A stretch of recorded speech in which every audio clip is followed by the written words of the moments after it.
시청자 여러분 안녕하십니까? 전 세계 교회와 선교지 소식 전해드리는 CGN월드뉴스 정은지입니다. 첫 번째 소식 CBN에서 보내온 소식부터 전해드립니다.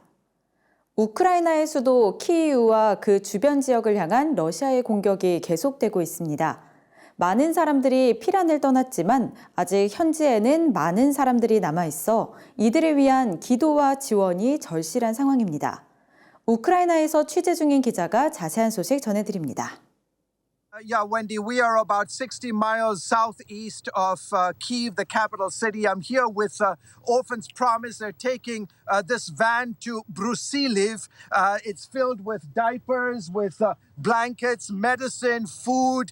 The Brusiliv Center has, over the last 16 days, every day on average, has about 200 refugees that are fleeing the fighting in Kyiv and the eastern part of the country. And Orphans Promise has been here for 17 plus years on the ground doing some great work. 한편 마리우폴에서는 피난민을 돕던 목회자 2명이 러시아군에 끌려갔다는 소식도 전해졌습니다. The reporting that I'm getting from my sources is that two pastors 2 days ago, they had about 200 people living in their church. The two pastors went out to get some food for their refugees, and they were intercepted by the Russian military, and they were apprehended, taken. We're not sure where their whereabouts are right now, but they were arrested the last 24 hours. 키이우 북쪽의 이르핀에는 복음주의 교회와 사역 단체들이 많은 것으로 알려져 있습니다. 대다수 교회의 관계자들이 탈출했지만 자리를 지키는 이들도 있습니다. This area of Kyiv has been hammered this last week, not just Irpin, but also Bucha. It is completely, the reporting is that they're almost completely surrounded. There's no water, no electricity. And Irpin is very well known because it's operating in Ukraine, but from around the world, from Central Europe, from Asia, it's a mega, they call it the Wheaton of Ukraine, in essence, because there's so much emphasis and a lot of various mission groups that are working in there. The churches have evacuated, most of the churches have evacuated, but there are some pastors who continue to stay on the ground, ministering to the needs of those who are trapped, as well as those who are trying to flee the city. 우크라이나의 어려운 상황이 계속되는 가운데 현지에서는 계속된 기도를 요청했습니다. Both the Russians and the Ukrainians have said that they want a ceasefire. The Russians have not lived to their end of the bargain thus far. There have been sporadic attacks on these various places, be it Irpin, Bucha, as well as Mariupol. But pray for Mariupol. They're almost surrounded. Again, same situation. What the Russians are doing in Irpin as well as in Bucha, they are, in essence, cutting off the water, cutting off the heat, no food. In fact, I was talking to a source just a few hours ago. They've been in the bunker for almost a week with no heat, no water, no food. So you can just imagine this is the tactic of the Russians. So continue to pray for the church leaders who have stayed on the ground, continue to minister in the midst of this very difficult time, putting their lives on the line to try and get people out of these cities. 다음 소식입니다. 우크라이나 내의 여러 지역과 주변국에서 기독교 사역단체들이 급박하게 움직이고 있습니다. 오랫동안 우크라이나에서 어린이 사역을 해온 아동 사역단체 오펀스 프로미스도 활발한 활동을 이어가고 있는데요. 오펀스 프로미스의 나탈리아 코미약이 자세한 소식 전해드립니다. 오펀스 프로미스는 우크라이나에서 19개의 센터를 운영 중입니다. 전쟁이 계속되면서 운영이 어려워지고 있지만 대부분의 센터가 계속해서 지역사회와 난민들을 돕겠다는 의지를 보이고 있습니다. Well, it's getting worse. Wendy, I wish I could tell you something more positive, but honestly, right now is the time to pray. They keep bombing Ukraine. I mean, right now, we're in the process of evacuating one of our centers because it became too dangerous. The one that was receiving refugees, the one near Kyiv, we have to evacuate majority of our staff and children. We have pregnant women who are on our staff, and we still will keep it open, and still a few key personnel will stay there, but it's just too dangerous. They bombed Ivano-Frankivsk today, which is western city. They bombed the airport there. Today we have a center near there as well. They are saying, no, we are staying. It probably was just some random bomb. They're just, staying positive. But, I mean, they are shelling from the sky at night. 위험한 상황도 이어지고 있습니다. 한 센터의 직원은 말 그대로 목숨을 걸고 도망쳐야 했습니다.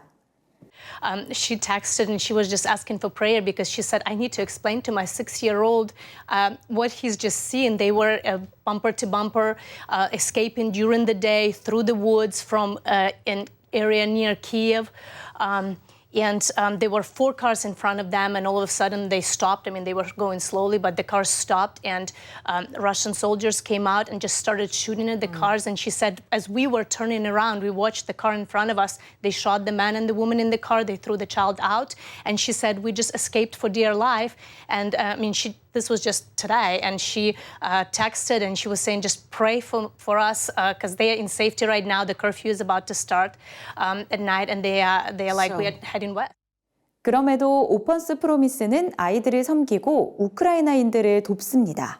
This is what we do in the West. We load up any supplies that we can get our hands on. You know, there are a lot of donations, and then, food, everything. We then bring it to the centers who are more towards the east. They are still in the West, but towards the east, towards the war zone, so that we can supply people there with provision. It's war, and the reality is crazy. We are trying to do what we can. We've evacuated who we could. We are still evacuating who we can. Yeah. One of our centers right now is in Berdyansk, and I know that name is familiar because it is under one of the 3 cities that are currently under the siege, and we can't do anything for them. Just pray we are able to wire them money so they can buy some provision with the overpriced prices, so that they can at least stay alive, because anybody who is trying to escape is just get shot on the spot by Russians. So there is no escape. They're just hiding in the bomb shelter there.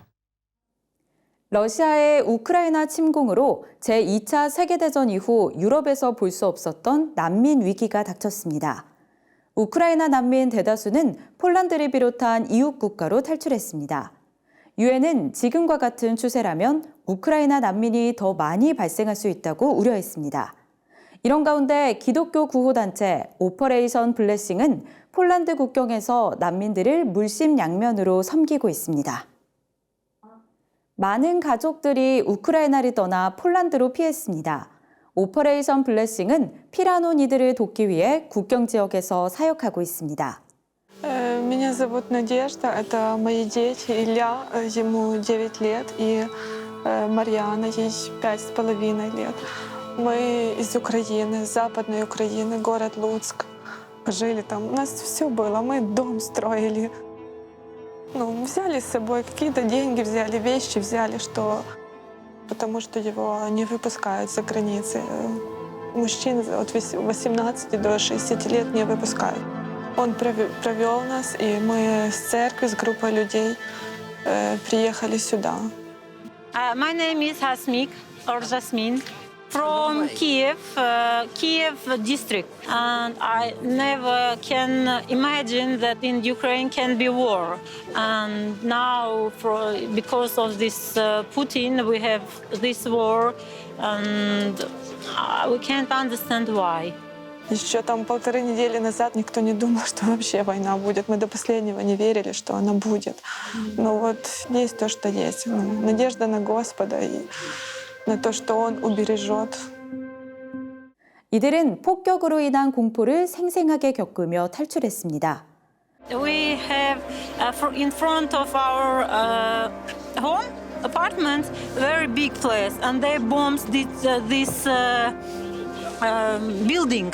It's near of my home, and I thought this moment that we died. Really. 오퍼레이션 블레싱은 폴란드 국경에서 우크라이나 난민들에게 구호 물품을 전달하고 있습니다. Thank you very much for that we can visit to Poland and you help people. Спасибо вам большое. Спасибо за помощь, за молитвы, за то, что принимаете. Это очень ценно и важно в такое время. War is awful. I can say no war, only love. So thank you that you helped Ukrainian people, and not only Ukrainian, all citizens that nationalities that lives there. Thank you. 오늘의 국내 단신입니다. 한국로잔위원회와 행동하는 프로라이프가 공동으로 주관하는 생명존중주간 특별새벽기도회가 오는 2일까지 매일 오전 6시 중앙성결교회에서 진행됩니다. 새벽기도회에선 이기복 행동하는 프로라이프 고문, 박상은 샘병원 미션 원장 등이 말씀을 전하며 CGNTV에서 생중계됩니다. 또한 오는 3일 오후 2시에는 생명주일 예배도 진행돼 한기채 중앙성결교회 담임 목사가 말씀을 전할 예정입니다. 사회복지법인 밥상공동체 연탄은행이 겨울철 연탄 나눔 봉사를 통해 전국 15,249가정에 연탄 241만 5,339장을 전달했다고 전했습니다. 이를 전달하기 위해 2,821명의 자원봉사자가 투입됐습니다. 연탄은행 대표 허기복 목사는 이웃에게 큰 사랑을 전할 수 있도록 많은 분이 헌신하는 마음으로 도와주셔서 사랑의 열매를 수확할 수 있었다고 전했습니다. 한국교회 총연합이 최근 대형 산불 피해를 입은 울진, 삼척 등의 지역 주민을 위한 집 짓기 운동을 진행합니다. 한교총은 최근 열린 상임회장 회의에서 회원 교단이 피해 지역에 최소 한 가정씩 약 30여 가구에 조립식 주택을 제공하기로 결의했습니다. 이를 위해 지역 기독교연합회와 소통하며 활동을 진행할 예정입니다. 기아대책이 아동양육시설을 위한 코로나19 자가진단키트를 지원했습니다. 기아대책은 서울 및 경기도 양육시설에 3천만 원 상당의 자가진단키트 5,180개를 지원했으며 이에 대해 장소영 기아대책 국내사업본부장은 이번 지원으로 아동의 감염 사실을 신속하게 파악하고 시설 내 추가 감염이 최소화되길 바란다고 전했습니다. 광야아트센터가 창작 뮤지컬 요한복음을 오는 11월 30일까지 공연합니다. 뮤지컬 요한복음은 매주 화목 금요일 오후 7시 30분, 토요일과 공휴일 오후 1시와 6시 광야아트센터에서 공연됩니다. 자세한 내용은 광야아트센터 홈페이지를 통해 확인할 수 있습니다. 예수님의 겸손과 온유함을 본받아 선한 행실을 통해 열매 맺는 모두의 삶이 되길 소망합니다. CGN월드뉴스는 새로운 시대에 변치 않는 복음을 전하며 세상에 바로 서고자 하는 그리스도인들의 눈이 되겠습니다. 시청해주셔서 감사드립니다.